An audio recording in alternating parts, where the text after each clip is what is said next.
Good morning, students. Yesterday, we have studied about the structure of the leaf and the various kind of venations which are present in the leaves. Now, today, we will study about the various functions of a leaf. For studying about the various functions, we will do an activity, that is the first activity, activity 4. In the activity 4, we will take a herb, for example, a tomato plant, 2 transparent polythene bags and a thread. We will do this activity during the daytime on a sunny day. For this, we will use a healthy, well watered plant that has been growing in the sun. First, we will enclose a leafy branch of the plant with the help, or you can say, in a polythene cover, and we will tie up the mouth of the polythene cover same as in figure 7.11. So, by enclosing the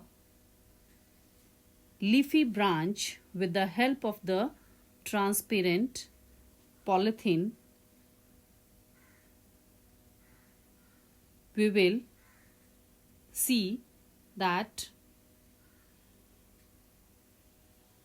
the leaves are totally present inside the transparent polythene. Now we will tie up the mouth of the another empty polythene cover, and we will keep that empty polythene cover in the sun.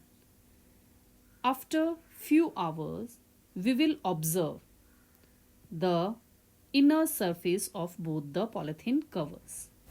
In the first case, we will see that some droplets of water are present in the polythene bag. We are able to see that water droplets which have came out of leaves in the form of vapor. So,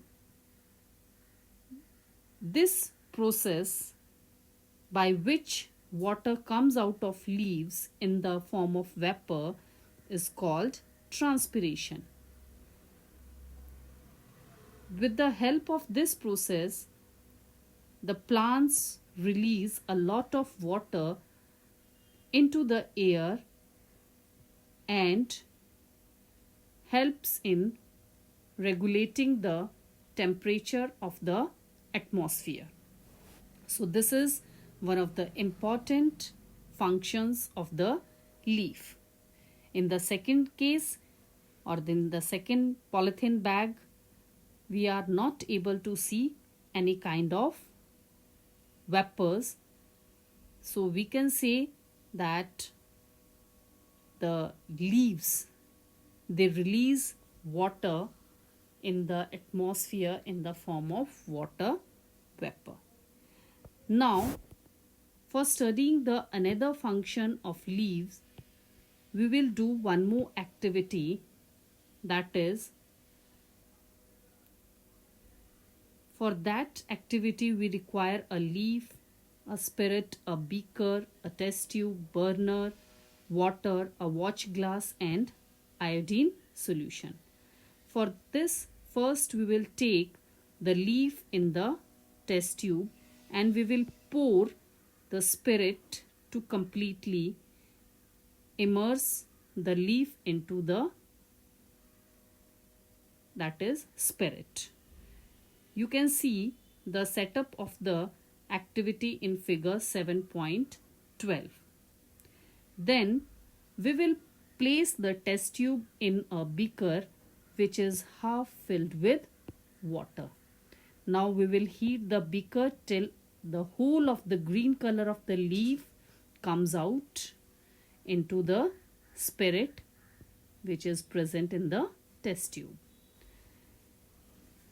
Then we will wash that leaf in the water, and we will place that leaf on the watch glass, and we will pour some iodine solution over it. We are able to see the change in color of the leaf to purplish color, that is purple color. We are able to see the leaf has turned to purple color.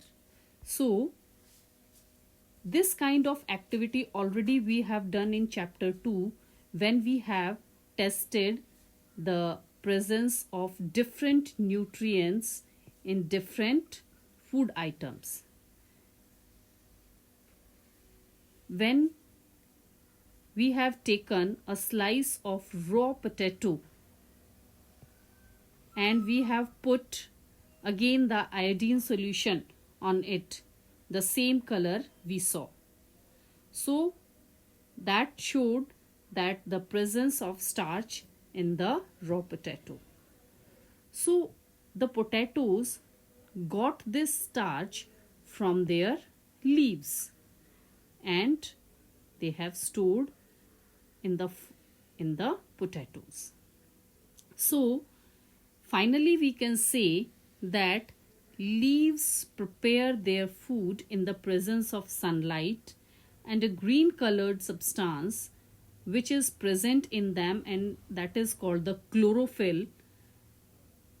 And other than these two, they use water and carbon dioxide, and combiningly all four of these, they prepare their food, and this whole of the process is called photosynthesis. Other than preparation of their food, oxygen is given out in this process, which is very important. So finally we can say the food prepared by leaves ultimately gets stored in different parts of plant. So the main function, we can say that the stem supplies leaf with water and the leaf uses the water to make food. And already we have studied with the help of the previous activity that leaves also lose water through transpiration, thereby making the atmosphere cool. So this is about the functions of the leaf. Now if we come to the next